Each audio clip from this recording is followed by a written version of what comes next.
All right, good morning, everyone. Today we're going to be doing a new series entitled 30 Days of Grammar. Now, when we did our 2018 CSEC exam countdown, one of the main things that everyone kept saying was that, oh my God, my grammar is horrible. How can I work on it? How can I fix it? Now, with that in mind, the idea came to do 30 days of grammar.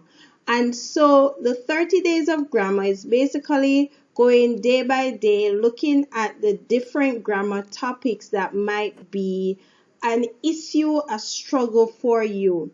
I can speak from my own experience that grammar is one of those things that you have to work at. Something that over time can improve. It's not a hopeless situation. Now, with that in mind, we're starting with subject verb agreement. And once again, subject verb agreement is one of those areas that everyone is afraid of, everyone struggles with, or almost everyone. I don't want to, but you know what I mean. And so, if you have any requests, if you have any questions, please post them below. And without further ado or delay, let's begin. Now, as always, guys, you know the hardest part. Oh, yes, it works. What is subject verb agreement? And whenever you're doing any topic at all, your first question should be, what is that topic all about? And when we think of subject verb agreement, there are three key words that I'm sure your teacher has explained to you. Subject is one, verb is one, and agreement is one. And in order to understand subject verb agreement, we have to understand these three key terms. Now, when we talk about subject verb agreement is when the subject of a sentence agrees with its verb in number.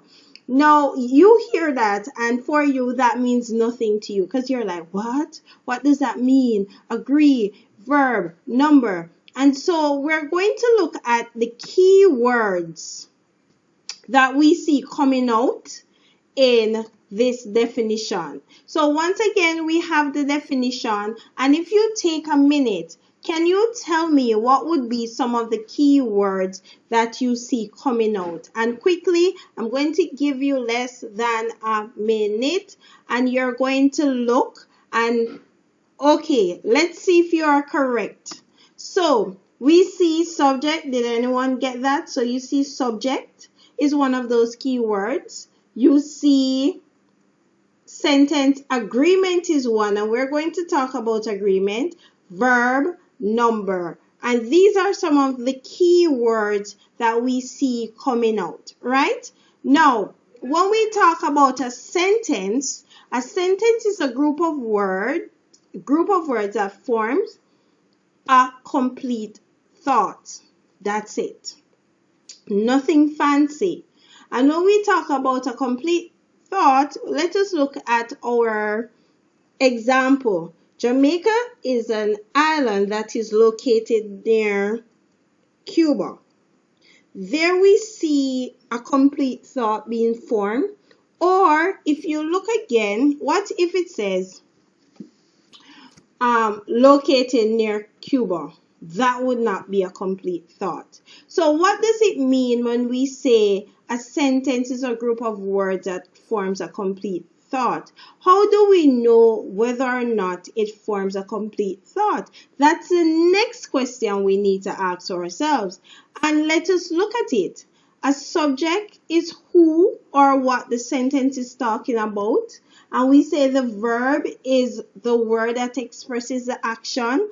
And so a sentence must have a subject and a predicate. So in order for a sentence to express a complete thought, it must have a subject and a predicate. And when we look at that, we see Jamaica is an island that is located near Cuba.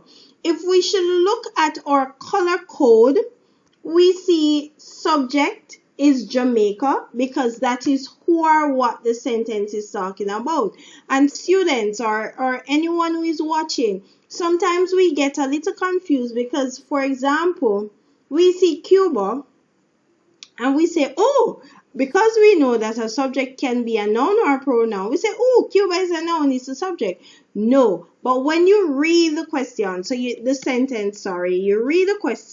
sentence and you say to yourself, who or what is this sentence talking about? And when we read Jamaica is an island that is located near Cuba, you say, who or what is this sentence talking about? And we say, oh, it's talking about Jamaica because Jamaica is an island. So that is our subject. And now, let me show you a little trick. The predicate, and we're talking about the complete predicate now. The predicate always begins with the verb. And in this case, we have a helping verb right here. And so, is an island that is located near Cuba. And notice we said the predicate begins with the verb and the predicate tells us or provides information about the subject. All right. Now remember, it is important to know whether your subject is singular or plural. This will determine the verb that the subject agrees with. Remember we talk about agreement. They must be saying the same thing. They must be in one accord. Let us look at that now. When we talk about number, because remember we said it must determine. You need to know whether it's why. Because when we talk about number in this sense, if subject and predicate must agree in number means whether it is singular or plural. Therefore, if the subject is singular, the verb must be singular. If the subject is plural, the verb must be plural. Notice they must agree. Now, this is where in my classes, when I was a teenager, I would get lost because I could not understand. Okay, how do I know when a subject is singular, a verb is singular? How do I know when a verb is plural? And this is where I would normally my brain would just implode and I would get lost. Now I'm going to explain to you, how do you know when a verb is singular? How do you know when a verb is plural? And we're going to explain that. But before we explain how we know when a verb is singular, how we know when a verb is plural, we're going to look at singular subjects and plural subjects. Now, when we talk about singular or plural, and some of you are going to like, this is grade 7. This is the foundation that you need to know in order to do everything else. It's just like when you're building a house. If you build your house on a foundation that is not strong, the entire house, it doesn't matter if it's a 10-bedroom with luxury house with AC, the house is going to collapse. And so because we don't want our house to collapse, because we want to ensure that your basic grammar rules, you know them, we're going back to the simple, singular and plural. Now, can you tell me what is singular? Can you tell me what is plural? I'm going to give you a minute. All right. Some of you are going to say, but that's not a minute. My minute and your minute is totally different. So let's go. A subject can be singular or plural. That we know. Singular refers to one. Simple. Singular refers to one. Example. Jamaica is an island that is located near Cuba. What is the subject again? This is the same example that we were using before. What is the subject? And the subject is Jamaica. And Jamaica is one island. One island. Jamaica. Good. Now, whereas plural refers to more than one. Let's go. Example. Islands are found in the Caribbean. Who or what is the sentence talking about here? Islands. And notice, if you are not sure, we have in this case an S. Now, what if we wanted to change this a little bit? And we should say remove islands, and we can say they are found in the Caribbean. That is also plural. And so when we talk about, the important thing is to remember singular talks about one, plural refers to more than one. More than one means 2, 3, 4, 5, 6, 7, 8, 9, 10, infinity, to infinity. More than one. And singular, as in Jamaica we love to say, one. Dege dege, one. Jamaican Creole at work. Alright, so let's just identify singular and plural subjects. Now, they love each other. And when I was writing this, I was thinking about William and Kate. Everybody would have seen the royal wedding with William and Kate. Now, they love each other. Now, when we talk about they love each other, who or what is the sentence talking about? Who or what? And we say they, is they singular or plural? They would be plural. Let's just look at this. Kate loves William. Talking about Kate and William. Who or what is the sentence talking about? Sentence is talking about Kate. Now, another question for you. Is Kate one or more than one? Kate would be one. Great. The air was also filled with the sweet smell of traditional Indian delicacies. Talk to me. Anyone can tell me who or what is this sentence talking about?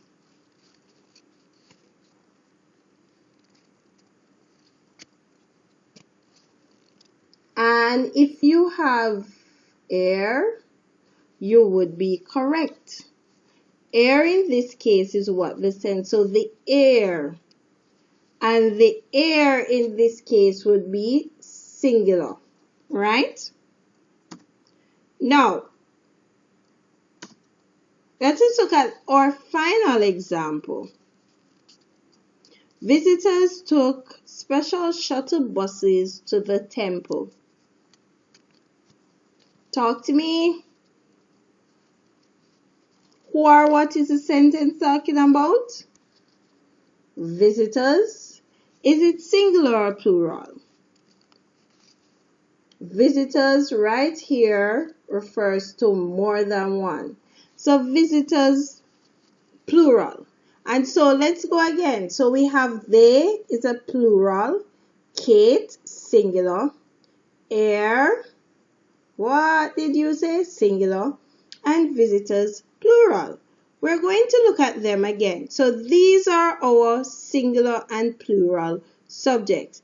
Now, after we have identified our singular plural subjects, what do you think we're going to do next? We're going to look at the rules. Singular subject verb agreement, singular subject. What do you think is the rule? A singular subject takes the verb ending with S. Full stop. What did she say? Yes, I said it. A singular subject takes the verb ending with S. That is the simplest rule I'm going to give you. And let us look at our example. Kate, remember we saw Kate and William? Kate, we said was singular. And notice the verb loves William.